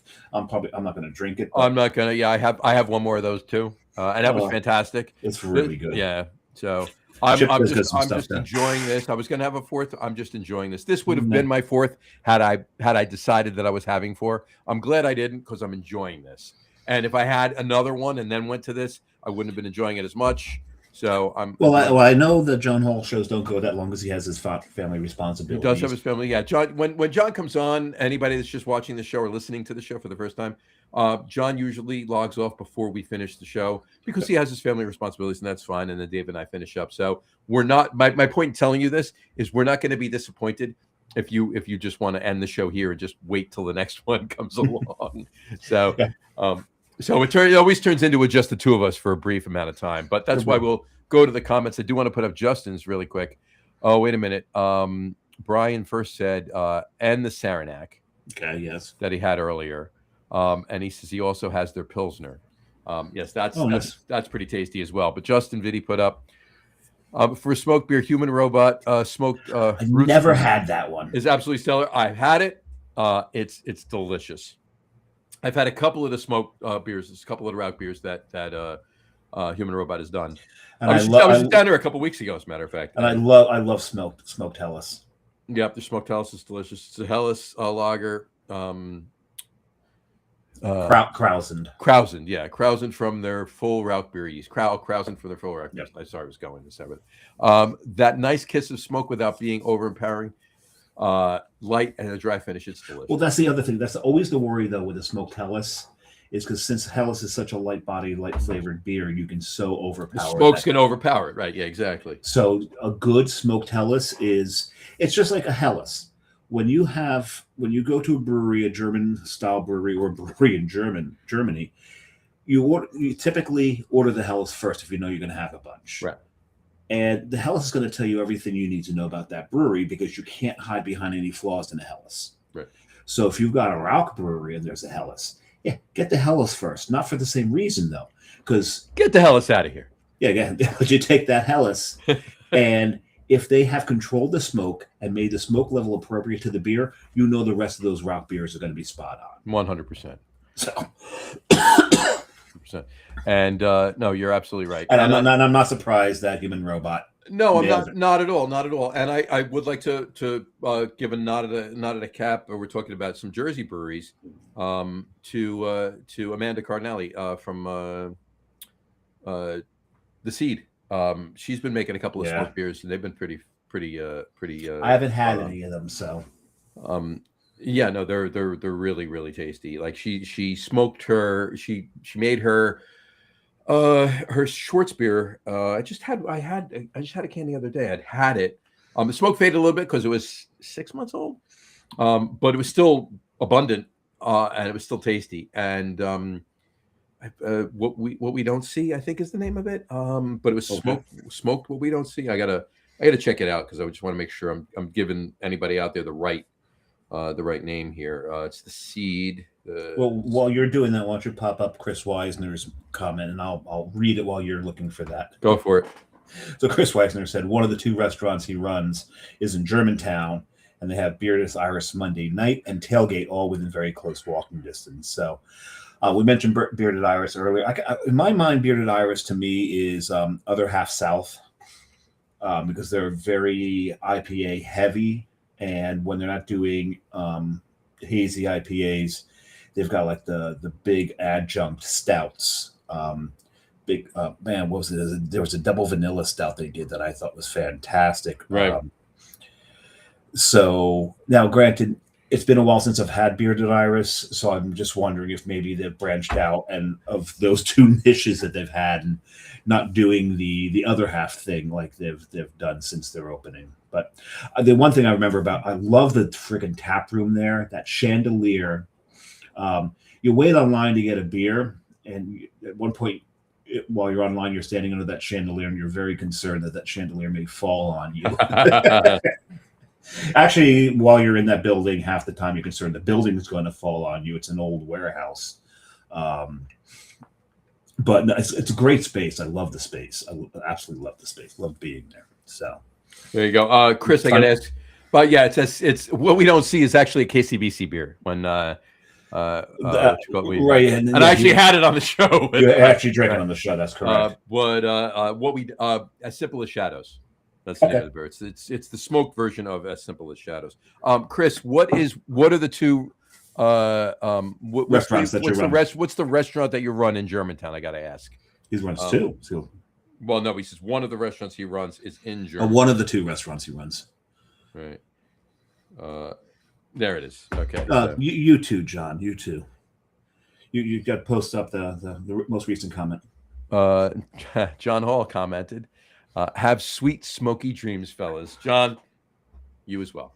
Thank you, sir. Cheers. Appreciate you coming on. Cheers. The one thing I know is I'm going to have some sweet smoky belches after the show. Oh, 100%. And in the morning, it'll probably be sweet smoky beer farts. Sweet smoky beer farts, seriously? Which is appropriate because tomorrow is National Fart Day, because it's always National Fart Day always falls National Bean Day. Mm-hmm. So appropriate. There you go. Just waiting on Chris to let us know, because I've been to a couple of restaurants in Germantown. I'm just curious as to what they were, and I'm going to assume, because I was there, and unfortunately, Chris, obviously, as you know, we went back and forth. We just didn't hook up when I was in Nashville for CBC a few years ago, but it was right after you moved down there, and I'm not sure if you were running the restaurants yet or not there. So I'm assuming you weren't, because it was literally right after you moved down there. So let us know what that is, or just let me know if we're signing up beforehand. No, you were talking about Sunday. Sunday is actual National Hot Toddy Day. Sunday is National Hot Toddy Day, and something else was coming up. Here it is. Emmy Squared Pizza. I run 2 locations for them. You don't have them in Jersey, but they are in New York. No, we do not. Interesting. There you go. No, it was not at Emmy Squared Pizza, but the next time I'm there, I'm hitting you up, and we're having beers anyway. So that's a given. But we'll definitely swing by Emmy Squared Pizza, Jess and I, or if Dave's with us or whoever's with us, we'll swing by. There you go. We'll see. Absolutely. So we'll figure out Sunday. We'll let John know. Maybe we can scooch up to. Well, there's 4 Emmy Squares in New York. There's one in Midtown West, Hell's Kitchen, Upper East Side, and the East Village. I think they should rename Hell's Kitchen to what? Hellas Kitchen, and have a lot of lager everywhere. Oh, I thought you were going to be PC and they said they should call it Hex Kitchen. Hex Kitchen. No. Fuck that shit. I was worried about you there for a second. Yeah, I would do that. That's for sure. There you go. Anyway. Oh my God, Emmy Squared Pizza is it's actually not too far from McSorley's. Oh no. The one in the East Village. Oh, where? It is. I gotta. You know what? There's McSorley's has popped up so many times in conversations over the last week. You gotta get there. I need that dark beer and the liverwurst sandwiches calling my name. I need to get there. You will go together. Maybe I'll come up, pick you up. We'll go into McSorley's, have a couple of dark beers and a liverwurst sandwich, and we'll drive out to Brian and have a beer or two with them. We'll see, but it's at First Avenue and 5th Street.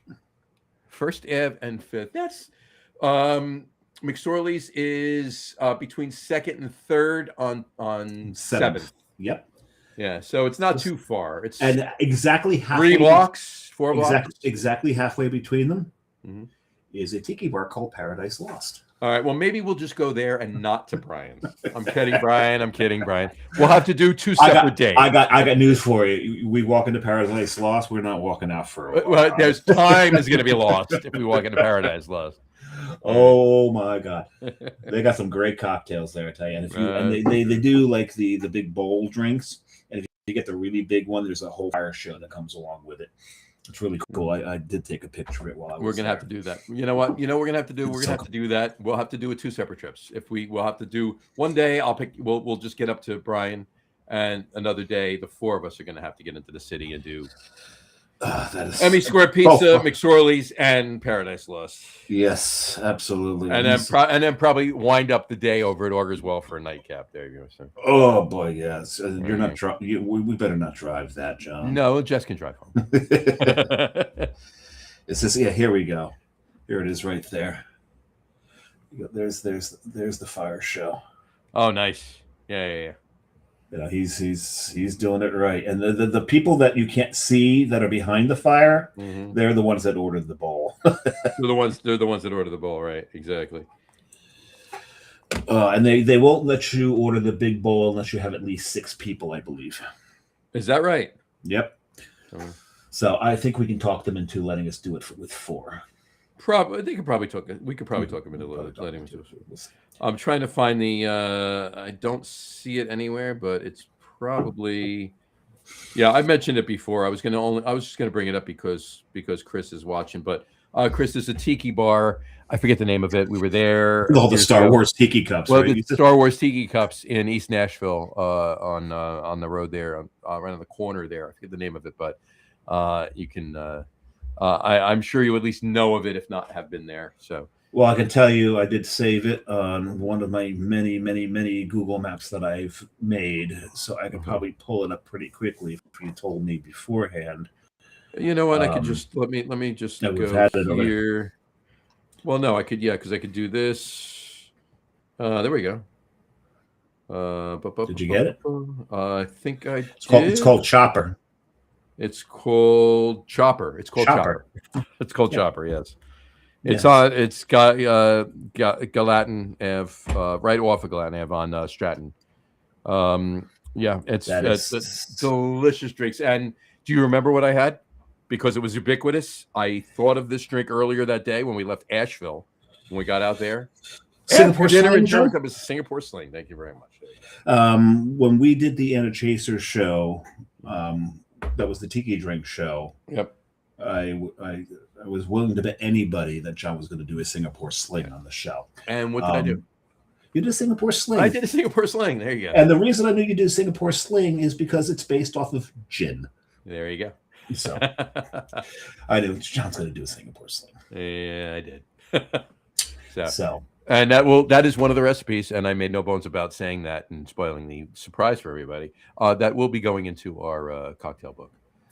Yes, I've got a lot of tiki drinks that are going to the cocktail book. Yeah, I was going to say, at this point, we probably, between the 3 of us, have enough to just do the book now. But we'll edit it and we'll make it right. We'll see. We'll Chris Weiser. Yeah, that's it. Yes, Chopper. Yes, Chris, it was Chopper. Chopper, yes. So next time I go down there, I definitely go to Chopper. Did say there's 27 locations up and down the East Coast. He's talking about not Chopper. He's talking not about Chopper. Emmy's Pizza. Emmy Square Pizza. So is the pizza square or is Emmy squared? Emmy squared. Because that's Einstein right there. That's mass times energy squared. E equals MC2. E equals energy equals the. That's not Einstein. Mass times the speed of light squared. There you go. Yeah. That's new. That's Isaac. No, that's not Isaac. That's Einstein. It's Einstein. It's Einstein. Right? Yes. But Emmy squared. That might be somebody else. Emmy squared. She has pizza. But the question is the pizza square? The pizza, I'm sure. Or is Emmy square? Did you? I told you that I actually was at a New Year's Eve celebration with Einstein one year, right? Yes, you actually have showed the picture on the show many times. Well, there you go. I'm showing it again. There you go. There he is. It just looks like an old Jewish man. No. Well, yeah. I mean, but no, there he is, right there. Yeah, there right there. God bless him. Wonderful guy. Great guy. Anyway, all right. We got a lot of stuff coming up in the next couple of weeks on the show. We do. We do. We have Victory Brewing coming up. Do we? We have Trogs Brewing coming up. Do we? We are in the process of finalizing the date or confirming the date for another Valentine's Day chocolate show. I have yet to do anything about that. Well, it's going to happen. He's going to come on the show. So. Listen, I've got. Oh, okay. So Chris did comment. So it is square pizza. Just Detroit style pizza, square pie, thicker crust. I love Detroit style pizza. I do love Detroit style pizza. I'm gonna have to try. I've never had this Detroit style pizza. The sauce is on top of the cheese. for Detroit, and it's a Sicilian, if you will, but it's a little rectangular. It's not square. It's square, but it's Wait, maybe at Emmy's, there's corners. at Emmy's it might be square. No. But are they? I'm sure They're it's not. square. They're 90-degree corners. They're not rhomboids. Well, it's not true. That is true because Tallulah's in Asbury Park actually does Detroit style pizza, and they are square. They're personal. So you get 4 slices. And you always get a corner, right? Because it's smaller when you just cut it in 4s, and now all 4 slices are a corner, right? So there you go. So I've always liked the center slice. And I like this. I like. You know what I do? I like the corners and the center slices. I don't like the edges. The edge slice. I'm like those. Like I'm going for the corners, and then I'm going to the. I'm gonna say as often as I should on Rhode Island pizza. There is a place called Twins, and they do a square pizza. Yeah. Twins, yep. And their pizza's really, actually, I do like their pizza a lot. And it's one of the few pizza places where one of the toppings is linguiça. Because linguiça is, it's basically Portuguese chorizo, sort of. It's definitely chorizo adjacent. And, so being in Rhode Island, it's got a very large Portuguese population. Sure. It's just natural that linguiça is a pizza topping there. Right. But you can get it on Twins Pizza. I used to. It was on my way home from work. Chris just said square-ish. It was on my way home from work, so sometimes I'd go in, I'd order a couple of pies, and one of them would go right into the freezer. Sure. And I'd let it cool down first, so I didn't defrost my freezer. No.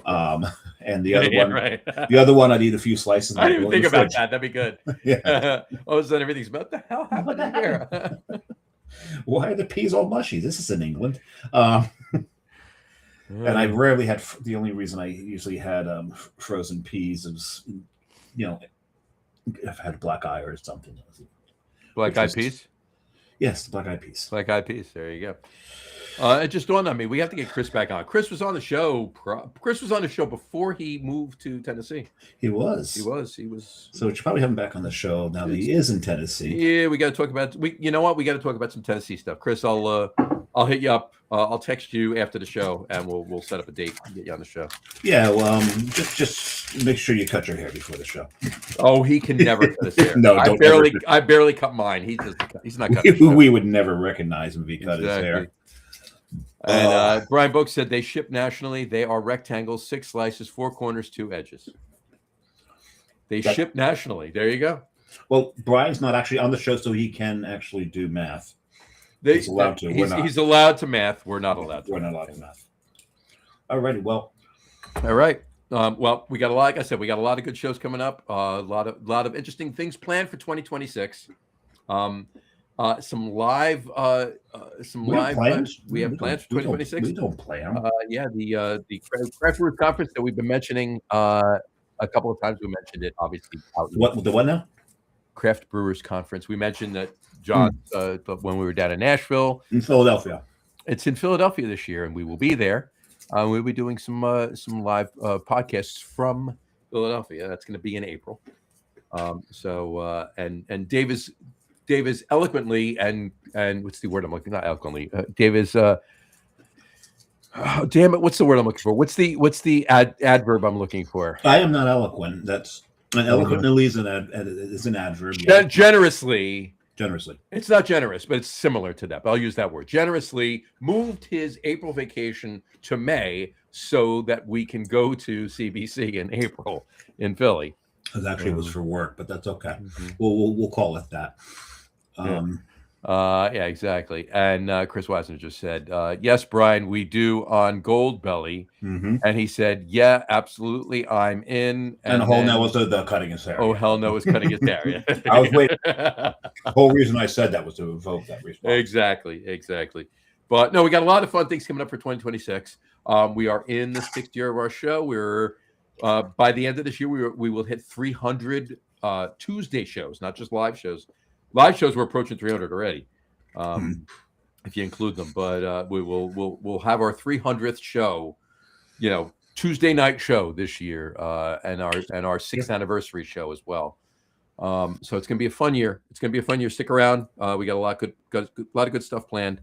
But on that note for today, we will wrap up the show. We want to thank everybody for watching. And for those of you just listening to the audio podcast, thank you for listening. Don't forget to visit our website, www.loggerroom.com. That's LAGERROOM.com. And please remember, like us and follow us on all of our social media, Facebook, Twitter, Instagram, and of course, our YouTube channel. All of them are at The Logger Room. Remember, we go live with the video podcast on Facebook, YouTube, X, and Twitch every Tuesday night around 6:30 p.m. Eastern Time. And for those of you who just want to listen to the audio podcast, you can do so on our audio host, Spreaker, as well as iHeartRadio, Apple Podcasts, Spotify, Odyssey, Audible, Pandora, Amazon Music, iTunes Music, YouTube Music, TuneIn, Podcast Addict, Castbox, Deezer, Podchaser, Listen Notes. Pretty much anywhere you can find an audio podcast, you will find the Log Room Guys Craft Beer Podcast. And if you haven't done so already, please subscribe to one or more of those feeds, and you will never miss a show. Again, thanks for following along with us. Have a great rest of your week. Have a wonderful weekend. John, I know you're not on the show anymore, but if you're still listening, and even if you're not, thank you so much for coming on the show. We love this show. We look forward. This is one of the shows that gets earmarked every year. We've had a lot of them recently. You know, the holidays, heading into the holidays and through into the new year.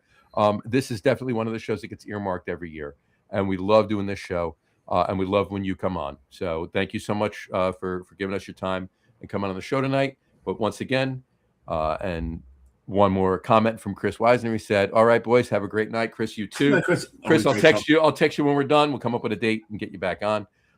And on that note, again, have a great. I've got a question. I've got a question for you. For me, yeah. As much, I think John Holl has broken the curse. Well, he was coming on, but John told him not to. No, not that one. It's a whole different curse. No, as often as he mentioned Augie Carton on the show, Mm-hmm. he never popped up. I think the curse has been broken. Well, that's the one I'm referring to. Oh, okay. Oh, Yeah. I'll say, but he asked. He was about to, and John told him not to. That's fair. So, and thanks, John, for that. There you go. We should probably get the aforementioned Mr. Carton on the show again. Yeah. It's been a minute since Augie's been on. So he used to be the number 1 guest, and he is now the number 6 guest. He's probably number 6 guest at this point. We'll have to go through it and look. Well, you know what? That's the next time we do it, just the two of us. I don't know when that's going to be, but the next time we do it, just the two of us. That's one of the things we'll bring up. We'll mention. We'll bring them up. We'll mention the guests, and we'll do that. But anyway, once again, John, once again, thank you so much for coming on. Dave, Happy New Year, sir. Happy New Year to you and to yours. Yes, happy, healthy, and wonderful, prosperous 2026 to you, and to both of us, to our families, our friends, everybody we know, and everybody out there, and everybody we don't know, and the show. Enjoy. Have a wonderful 2026. Have a wonderful to the whole planet, to the whole planet, to the whole universe. I didn't even go solar system. I skipped right over it. Like I went over the triple dare and went right to the triple dog dare. Oh, that is a breach of etiquette right there. There you go. It was a breach minor of etiquette. It was breach of etiquette. Minor breach of etiquette, but it was a breach nonetheless. Exactly. So. Yes, I have watched that movie this year, actually twice. So I have. Well, you know what? Here's the thing. I watched it. I saw that movie a lot lately, but I haven't seen it since last year. You didn't watch it this year? No. I watched it this season. I haven't seen it since last year. 2025. It's only 6 days old. Yeah, John, with the dad joke. Yeah, dad joke. Anyway. All right. Dave, enjoy. Cheers. Chris, we'll talk to you soon. Chris, he also said, he who shall be named, not be named. Yeah, yes. Exactly. That's what. Well, you know what? I mean, yeah, of course, when he comes back on the show, we're just going to have to say it. Smoky. We're just gonna have to say it like the Beetlejuice. Beetlejuice, yeah, and get him which is not a Christmas movie. Which is not a Christmas movie. Die Hard, however, that is a Christmas movie. Is a Christmas movie, and I don't care what Bruce Willis says. His wife overrules him. Die Hard is a Christmas movie. His wife overrules him. There you go. Anyway, but we're in January now. We got football playoffs. We got February. We got Valentine's Day. We got chocolates. We got beer. We got St. Patrick's Day. We got spring training. We got baseball. CBC. We got a lot of CBC. We got a lot of stuff coming up. It's going to be a great year, folks. And enjoy. Then I go back to Italy. And you go back to Italy too. So we got a lot to look forward to. So folks, once again, have a great rest of your week. Have a wonderful weekend. Have a happy and healthy and prosperous new year. And we will talk to you next week, folks. Take care. Cheers. Cheers.